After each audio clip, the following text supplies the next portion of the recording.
Hola, amigas, just passed the Philippine Nursing Licensure exam and promised God to share my knowledge once I pass the board exam. I will make this simple and understandable. I hope you'll learn from this video. Good luck, future RNs! So today, ang i-discuss natin is about radiation. Ayan. So first question, ano ang action? Ano ang ginagawa ni radiation? So, ang action ni radiation is it destroys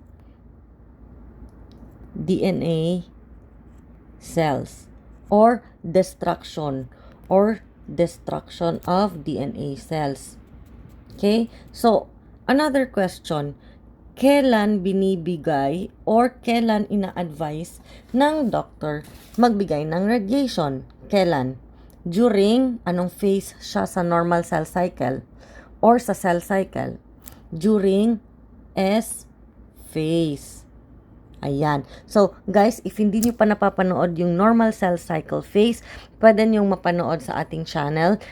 Dito sa upper right, lalabas dyan yung pinaka title ng video na yon. Pwede nyo i-click yan or pwede nyo i-check mamaya sa description box. Click nyo lang yung link and then dun na lalabas na yung ating normal cell cycle phase na discussion. So anyway, balik tayo. Okay, balik tayo sa question. Kailan binibigay or pre-prescribe ng doctor yung radiation? During S phase. Bakit? Ano ba ang meron during S phase? Ano ba ang meron sa S phase? Sa S phase kasi meron tayong DNA synthesis. So ano ba ang DNA synthesis? Ang DNA synthesis is replication or duplication of cells. So, ibig sabihin, ginagaya or gumagawa siya ng kagaya niyang cell. So, for example, kagaya dito, if meron kang cancer, during S phase, gagawa yung katawan mo ng kagayang cancer cell na yon. So, dadami sila. So, bibigyan mo siya ng radiation para i-destroy niya yung DNA cells or i-destroy niya yung DNA synthesis. So, natapos na tayo sa radiation. Meron na-discuss na natin kung ano ang action ni radiation and kung kailan siya binibigay. Ngayon naman, ang i-discuss naman natin is yung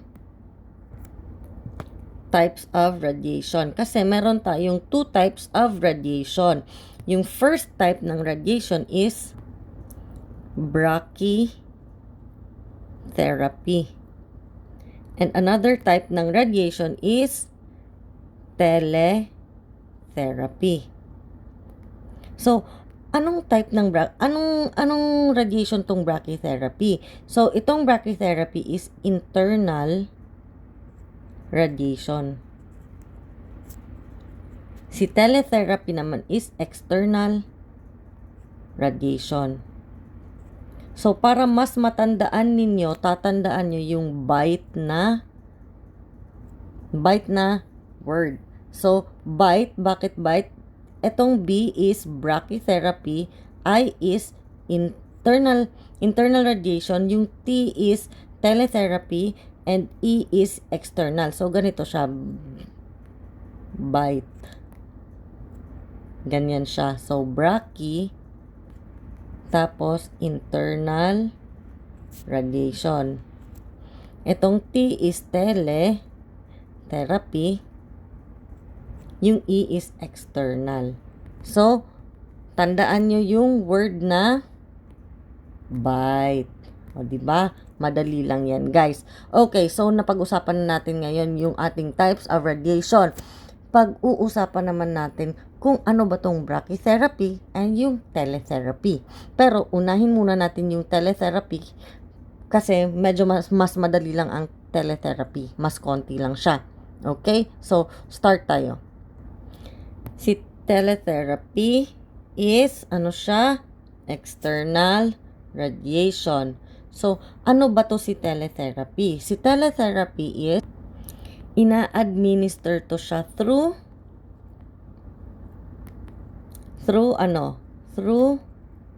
skin. So, sa skin lang siya. Kaya, tawag sa kanya is external. nasa skin lang siya. So, ano ba to? Si teletherapy, radioactive or nakakahawa ba siya or hindi? Ano ang sagot niyo dyan? So, ang answer dyan, si teletherapy or external radiation is not radioactive. Hindi siya nakakahawa or hindi nakakahawa. Ito si teletherapy or external radiation, nilalagyan to ng markings. Nilalagyan ng markings doon sa skin. Para siyang ganito kasi, yan, square siya, no? Tapos may ganyan-ganyan. Yan. Para dyan itatapat yung machine para dun sa radiation. And yung markings na yan should not be removed. Hindi siya pwedeng i-erase. Should not be removed. Hindi siya pwedeng i-erase. So, kung meron kang markings, paano ka maliligo? So, ano ang gagamitin mo? So, ang gagamitin mo para hindi siya ma-erase is kailangan mild soap. Pwede siya ng mild soap, and water. Also, remember, hindi mo siya pwedeng gamitan ng washcloth. Hindi mo siya pwede gamitan ng washcloth kasi ma-erase siya. So, ano lang ang gagawin mo? Kailangan pat dry only. So, yung itatapik-tapik mo lang ng ganyan-ganyan, ipapat mo lang siya. So, hindi mo siya pwedeng i-rub. Do not rub and do not use washcloth kasi ma-erase yung marking na yan. Hindi rin pwede gumamit ng tight clothings. Yan. So, hindi siya pwedeng gumamit ng tight clothing. And also, remember, ulitin ko lang, no rubbing. Kasi nga, may erase siya. So, itong mild soap and water, do not use washcloth, pat dry only, no tight clothing, and no rubbing, yan ang client teaching ninyo. Yan, client teaching ninyo yan sa mga nag-external radiation or teletherapy. Client teaching. And another one pa na client teaching nyo is no direct sunlight. So, hindi siya pwedeng i-direct sa sunlight. So, kung si teletherapy or external radiation is ina-administer siya through skin, ano ang focus ng nursing management mo? Ang nursing management mo dapat is meticulous skin management. Yan ang answer sa exam. And pag tinanong ka naman ano ang nursing diagnosis mo dyan sa external radiation or teletherapy, ano yon? Ano ang nursing diagnosis mo dyan? Ang answer is impaired skin integrity. Yan ang answer. And since si teletherapy or external radiation is ina-administer siya through skin, ano ang pwedeng mangyari sa kanya? Pwede siyang magkaroon ng severe skin dryness and sensitivity. Kaya, yan ang ating nursing focus natin is meticulous skin management, and nursing diagnosis natin is impaired skin integrity. Kasi anong pwedeng mangyari sa kanya? Severe skin dryness and sensitivity. Okay? Okay, so tapos na tayo sa ating teletherapy or external radiation. Yun lang ang usual na tinatanong sa board exam. So, madali lang si teletherapy, diba? So, dito na tayo kay brachytherapy or internal radiation. So, si brachytherapy naman or internal radiation, meron din siyang 2 types. So, ano ang 2 types ng brachytherapy or internal radiation? Yung isang type is, sealed. Yung pangalawang type is unsealed. Yan. So, pag-usapan natin muna si sealed. So, si sealed is implanted siya sa implantation of radiation beam into saan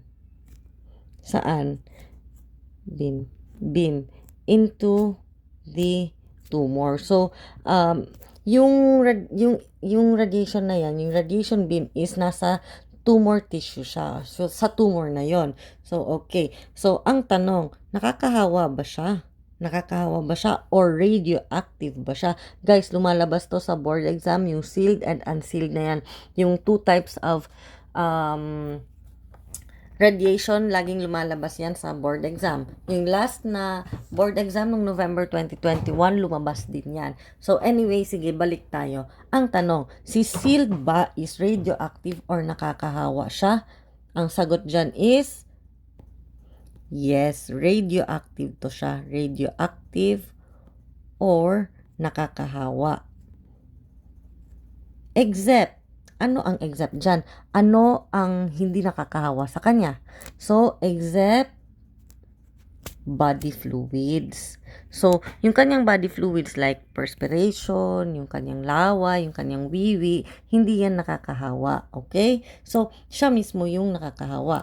So, yung session dyan, gano'ng katagal? Yung session ng sealed or yung radiation is naglalast siya for ilang oras? For 24 to 72 hours. So, 1 to 3 days.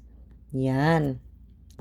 Kung meron kang sealed radiation, kailangan ang client mo is in full bed rest. Without bathroom privilege. So, nakahiga lang talaga siya. So, ano ibibigay mo? Yung bedpan. Kung wiwiwi siya, magbe-bedpan lang talaga siya. Bakit siya without bathroom privilege? Kasi, if palalakad-lakarin mo yan, matatanggal yung nasa loob niya. Yung ano tawag na ito? Yung internal niya. Yung internal beam or radiation beam. Yung sealed na yan. So, matatanggal siya. 'Di ba? Kaya, dapat naka-full bed rest siya without bathroom privilege. So, ano ang diet naman ni sealed? So, ang diet niya is low fiber diet. Low fiber diet. Ano ang other term ng fiber?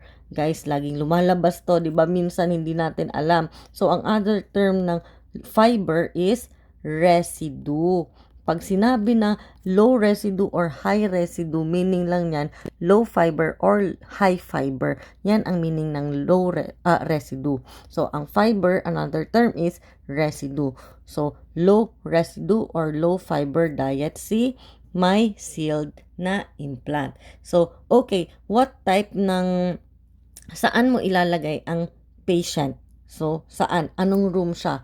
Yung may kasama ba siya? Or siya lang ba mag-isa? Or nasa ward ba siya? Ano? So, dapat, since nakakahawa siya, dapat nasa private room siya. Private room. Okay? So, ang question, another question, baka itanong to. Well, tinatanong talaga to. Gano katagal ang dapat mo gano katagal kayo dapat magkasama nung patient na may internal radiation. So, gano katagal? Dapat 30 minutes only. So, per day yan ha, 30 minutes per day lang. Per shift. Ayan, 30 minutes per shift. Okay? So, kapag naubos mo na yung 30 minutes na yan sa makasama mo yung client, dapat sa araw na yan, hindi mo na siya pwedeng puntahan. So, dapat ibang nurse na yan. Okay? So, ano ang dapat mong suot kapag nasa room ka na nung patient? Dapat meron kang lead apron. Yung lead apron na yan, meron yung timer. Yes. So, malalaman mo dyan kung gaano ka nakatagal doon sa kanya. Okay? So, dapat meron kang lead apron. Ngayon, gaano ka layo ang distance nyo? Yung ikaw nurse and also yung patient. So, gaano kalayo? Dapat meron kayong 6 feet distance. Okay? Ngayon, ang tanong, if na-dislodge yung yung sealed radiation mo, yung implant mo, ano ang gagawin mo? Ano ang gagawin mo? So, first, i-encourage mo yung client na mag-lie still. Huwag siyang magulo. Char. So, lie still lang siya. And since natanggal siya, ano ang gagamitin mo para kunin yung implant na yon? Siyempre, nasa sahig or nasa bed or basta natanggal sa katawan niya. Ano ang gagamitin mo? So, siyempre, dapat mo siya gamitin ng long handled forceps. Hindi mo yan pwedeng kamayin kahit naka-gloves ka pa.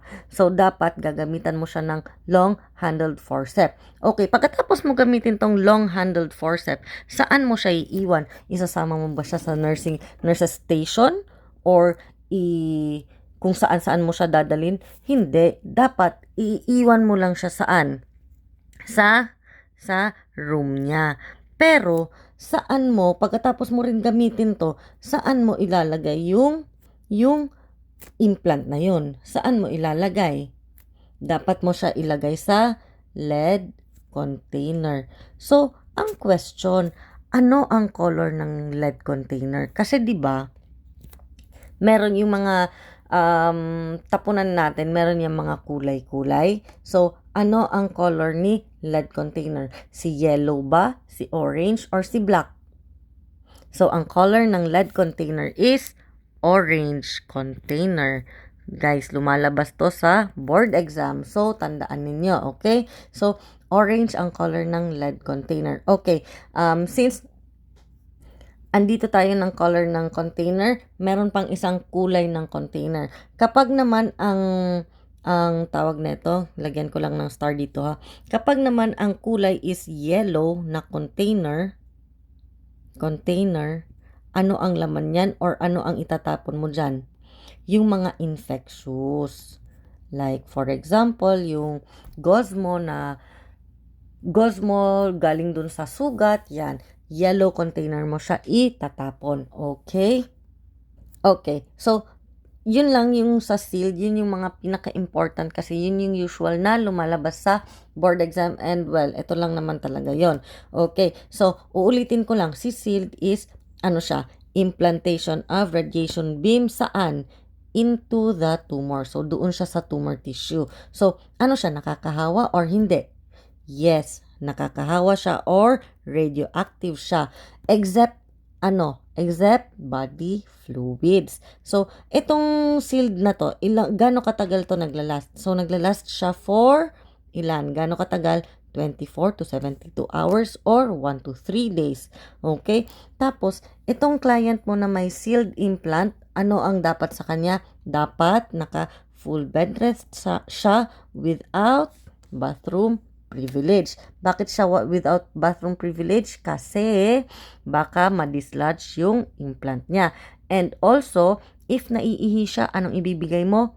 Bedpan. Okay? So, anong diet naman si sealed implant? Yung client mo na may sealed implant. So, ang diet mo dyan is low fiber or what you call residue. Low residue or low fiber diet. Another question, saang room mo siya ilalagay? So, dapat private room. Bakit? Kasi nakakahawa si patient na may sealed implant. Okay, gaano katagal kayo pwedeng magkasama? So, gaano katagal? 30 minutes only per shift or per day. So, after 30 minutes, hindi mo na siya pwedeng makasama. Dapat, if may kailangan siya, very important, nagkaroon ng emergency, dapat ibang nurse na yon. Okay? So, pag nandun ka bago ka pumasok or pagkapasok mo doon sa room niya, ano dapat ang suot mo? Dapat nakasuot ka ng lead apron. So, gaano kalayo dapat ang distance mo sa patient mo? Dapat 6 feet distance. Okay? If na-dislodge ang kanyang implant, ano ang priority nursing action mo? So, ang priority nursing action mo, encourage mo yung client na mag-lie still. Tapos, paano mo kukunin yung implant na yan? So, gagamitan mo siya ng long-handled forceps. Okay? Tapos, dapat hindi mo siya dadalhin sa nurse's station. Dapat nasa loob lang siya ng room. Okay? So, pag nakuha mo na yung implant na yon, saan mo ilalagay yung implant? So, ilalagay mo siya sa lead container. Anong kulay ng lead container?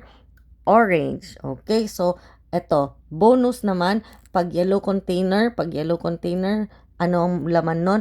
Yung mga infectious, like yung mga gauze mo na galing sa sugat-sugat. Okay? Sige. So, ang pag-uusapan naman natin ngayon is yung unsealed naman yung pag-uusapan natin. So, question, pag unsealed, saan or paano siya ina-administer? So, ina-administer siya administered via oral or IV. Or ini-instill siya saan? Into body cavities. Ayan, body cavities. So, ang tanong, nakakahawa ba siya? Nakakahawa ba siya? Hindi siya nakakahawa. Not radioactive. Pero ano dito ang nakakahawa sa kanya? Ano ang nakakahawa sa kanya? Radioactive yung yung kanyang body fluids. Like Like sweat, saliva, urine, feces, and kung ano pang body fluids yan. Okay? So, okay, question. Pag umihi siya, ilang beses mo ifa-flush yung toilet bowl? So, dapat ifa-flush mo 3 times. Teka. Flush, toilet bowl, 3 times. Dapat 3 times mo siya ifa-flush, okay? So, ang tanong, yung body fluids na yan, gaano katagal siya radioactive? Gaano katagal? Body fluids are radioactive.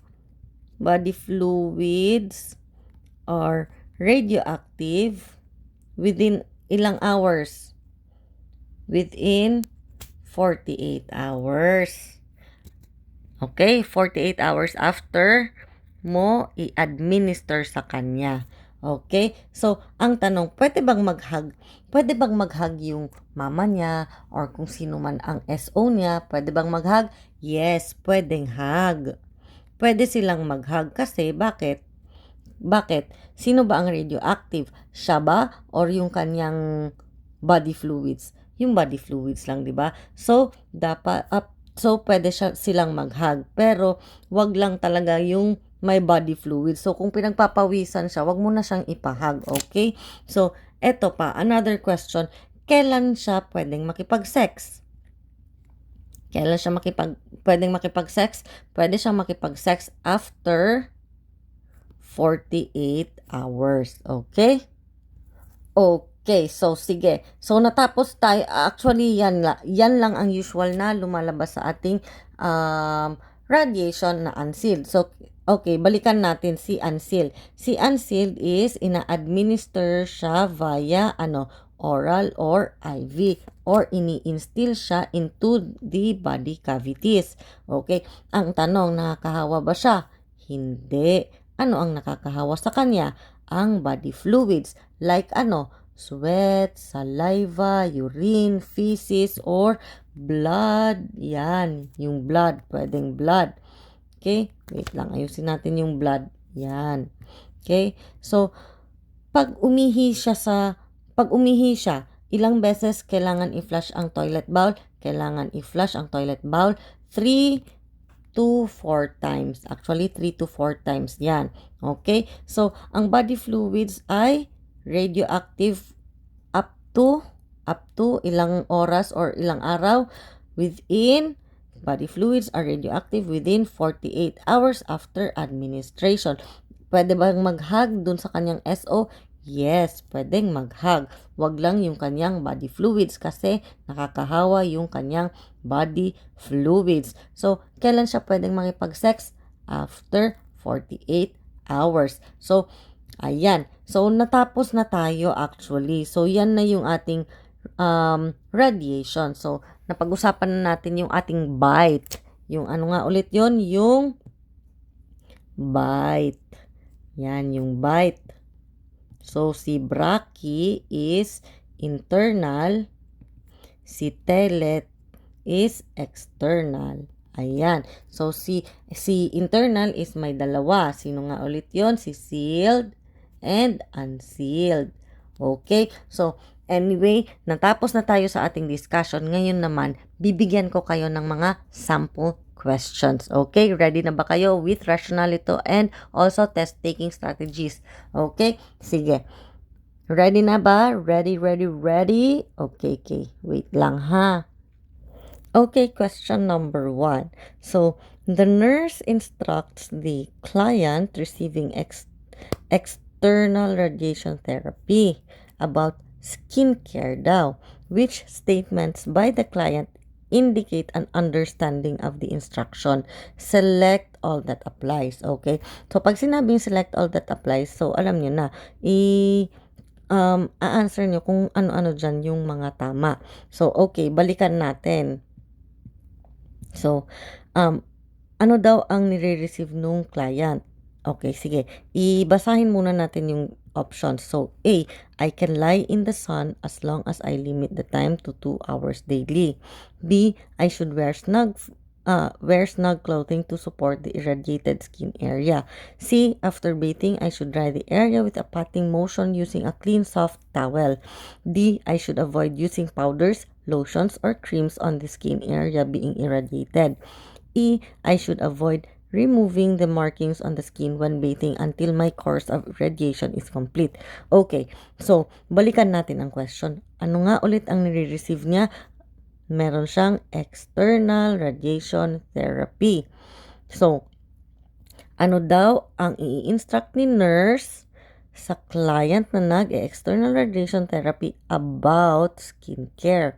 So, ano-ano daw ang statement dito indicates an understanding of the instructions. Select all that apply. Okay, so before natin i-answer, ano nga ulit si external radiation therapy? Saan siya ina-administer? Ina-administer siya through skin. Okay, sige. So, dito na tayo sa letter A. Sa letter A, tama ba? I can lie in the sun as long as I limit the time to 2 hours daily. Tama ba yan? So, yan is wrong. Bakit siya wrong? Kasi, lie in the sun daw, lie in the sun, di ba si external is hindi ka pwedeng magpa-init, hindi siya pwede ng direct sunlight. So, wrong ang lie in the sun. Kahit pa sinabi dito, limit the time to 2 hours daily, wrong pa rin yan kasi nga, hindi pwede. So, no direct sunlight, di ba? So, wrong na to. So, okay, letter B. I should wear snug fit. Wear snug fit clothing daw to support the irradiated skin. Dito guys, baka kasi, di ba minsan, well, although kahit naman ako minsan, meron pa rin akong mga terms ng English na hindi ko naiintindihan. So, baka yung iba din ganyan. So guys, ang ibig sabihin ng snug clothing or snug fit meaning walang allowance, meaning masikip. So ano ba, 'di ba si external radiation hindi ka pwedeng magsuot ng mga masisikip na clothing? So wrong na ito. Kahit na ito kasi ang nangyari is ito is negative, ito is positive kasi to support syempre parang iisipin mo hala positive to kasi support, pero basahin nyo yung buo.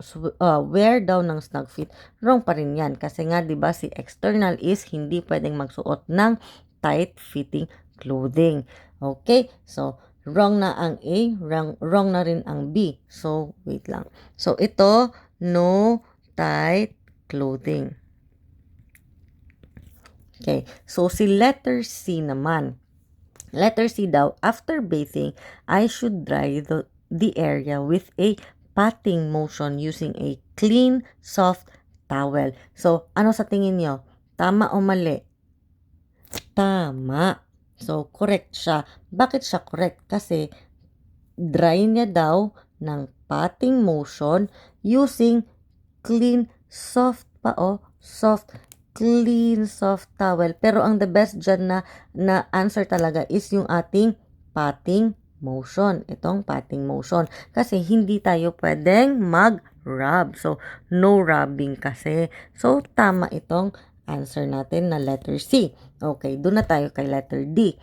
Ang D daw is I should avoid using powders, lotions, or creams on the skin area being irradiated. Meaning kung saan daw yung radiation na yon. So, tama. Oo. Hindi ko to na sabi kanina, pero ito, tama yan. Hindi ka pwedeng maglagay ng powder, lotion, or cream. Kasi, mag-i-interact kasi siya pag bigay ka na ng radiation doon sa may marking. So, tama itong letter D. Okay? So, letter E naman. So, letter E. I should avoid mo daw, removing the markings. So, avoid removing the markings on the skin. Ulit. So, I should avoid removing the markings on the skin when bathing until avoid removing the markings on the skin when bathing until my course of radiation is complete. Tama ba to or wrong? Ano answer? So, tama din to. So, tama na hindi mo i-remove yung marking na yon. Kasi, kumbaga, yun talaga, hindi mo dapat i-remove yung marking na yon kasi dun lang din siya magbibigay ng radiation. Kasi baka mamaya sa iba mapunta yung radiation, di mamamatay yung normal cells mo, di ba? Yung part lang na yun yung may tumor or meron siyang mali, abnormal na cell. So, dapat hindi mo i-erase yung marking na yon. Okay? So, gets ba tayo dito? Yes? Yes. Okay. So, another question tayo. A client has developed oral mucositis as a result of radiation to the head and neck. Which measure should the nurse teach the client to incorporate in a daily home care routine to help manage this condition? A glass of wine. Wine yan. A glass of wine per day will introduce useful bacteria to the oral cavity. B. High-protein foods such as peanut butter should be incorporated in the diet. C. Clean teeth and rinse mouth with a weak saline and water solution before and after meal. D. Oral hygiene including brushing and flossing should be performed in the morning and evening. So, okay. Sige. So, i-answer natin ito. First, ano ba ang question nga ulit? Nag-develop daw yung oral mucositis. As a result of radiation sa head and neck. Ano daw ang nurse, iti-teach mo sa client, which measure should the nurse teach, ang ituturo mo sa client, teach the client to incorporate in a daily home care routine to help manage the condition. Okay, first, ano ba ang oral mucositis? Ang oral mucositis, guys, is mouth sore. Yan, mouth sore. Inflammation siya or irritation, or this is also known as stomatitis. Yan ang oral mucositis. Okay? So, sige. Letter A. Okay, sige. Sasabihin ko muna ano ang answer dito. So, ang answer dito is clean teeth and rinse mouth with a weak saline and water solution before and after meal. Bakit? Sige, i-rationalize muna natin yung letter A. Bakit siya mali? So, ang letter A daw is a glass of wine per day will introduce useful bacteria to the oral cavity. Tama ba yun? Magbibigay ka ng wine. Mali. Kasi, di ba ang wine, itong wine is alcohol. Alcohol siya. So, ang alcohol kasi is nakaka-dry and irritate ng ating skin. So, as well as yung ating mucosa. Ayan, the mucosa.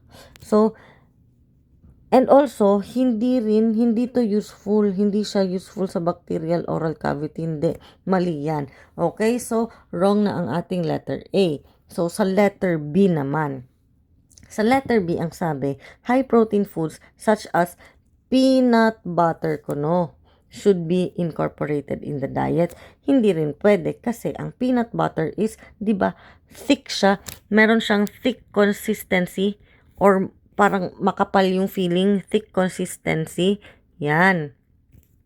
So, kung meron siyang thick consistency, didikit lang din yun sa irritated na mucosa. Kumbaga, di ba pag kumakain ka ng peanut butter, parang madikit siya dun sa may ngala-ngala. Alam niyo yung mga ngala-ngala? Yung sa palate ninyo or sa may mga ngipin. So, hindi rin pwede ang peanut butter. So, dito tayo kay wrong na tong letter B. So, dito tayo kay letter D. Ay, bakit may X?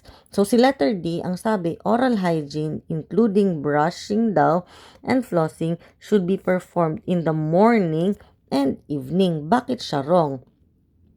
Wrong din siya kasi hindi lang morning and evening. Dapat kasi ang answer dito is frequently. Since, di ba, meron siyang mouth sore or oral mucositis or stomatitis. Kaya, wrong din ang ating letter D. So, ang tama talagang answer is letter C. Clean teeth and rinse mouth with a weak saline and water solution before and after meal.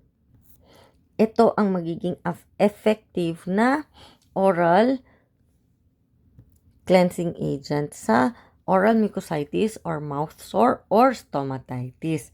Ayan. So, okay. Another question pa tayo. Okay, question number 3. A client diagnosed with renal cancer is being treated pre-operatively with radiation therapy. The nurse evaluates that the client understands proper skin care over the treatment field when the client makes which statement?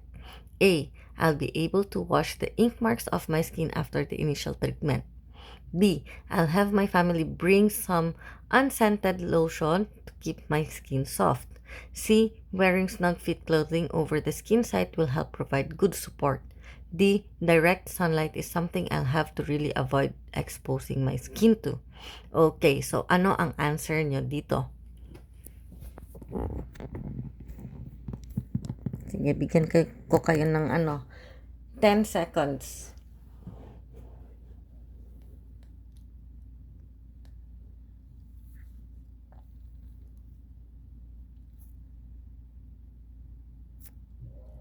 Okay. So, ano ang answer dito? So, wait lang. Ano na natin? So, si client daw, na-diagnose siya ng renal cancer. Treated siya pre-op with radiation therapy. So, ini-evaluate daw ni nurse yung client kung naiintindihan niya ba yung proper skincare over the treatment field. So, ano daw ang statement ang masasabi na naiintindihan nung client na yon? Okay? Okay, sige. So, i-rationalize muna natin ang mga options. So, sa letter A, tama ba na iwawash niya daw yung ink marks sa skin niya after ng initial treatment? Tama ba yon? So, mali to.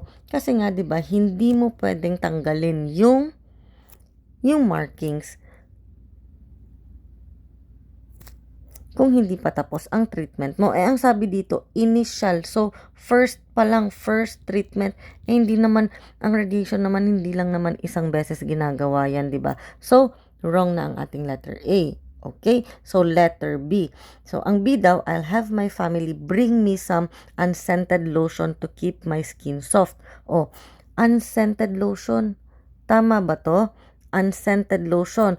Lotion daw, lotion. Tama ba ang lotion? So, mali ang lotion. Kahit pa sabihin mong unscented yan, mali pa rin yung lotion. Kasi, ano nga ulit ang hindi pwede? Hindi pwede ang cream, hindi pwede ang powder, di ba? So, hindi pwede ang lotion, di ba?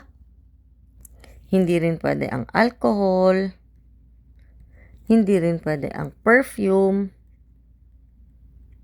Hindi rin pwede ang deodorant dun sa markings na yon. Okay, so wrong na ang ating letter B. So letter C. So ang letter C daw is wearing snug fit clothing over the skin site will help provide good support. Okay, napag-usapan na natin kung ano ang meaning ng snug fit or snug. 'Di ba ang snug is walang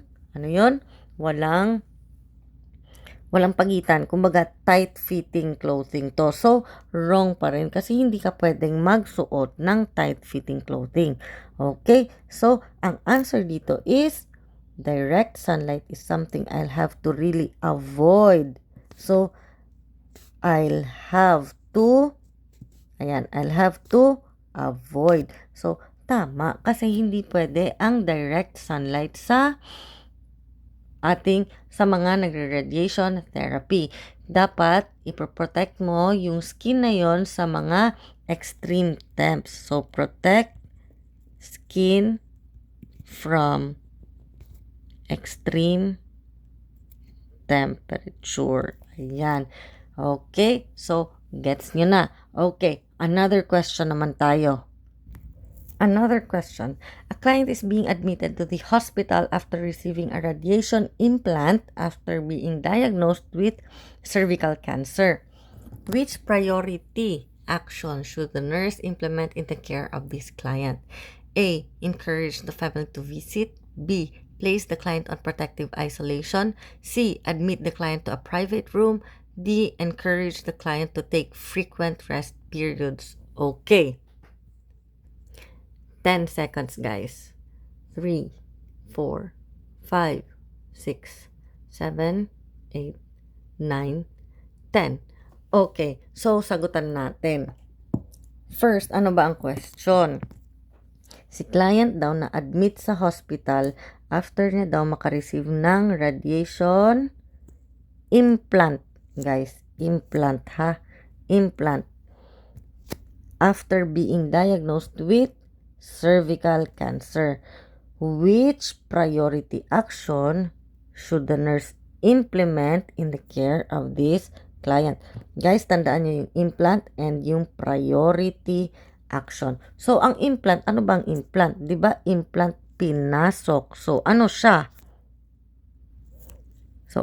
Ang implant pinasok? Internal, diba? So, ano si internal radiation? Si brachytherapy.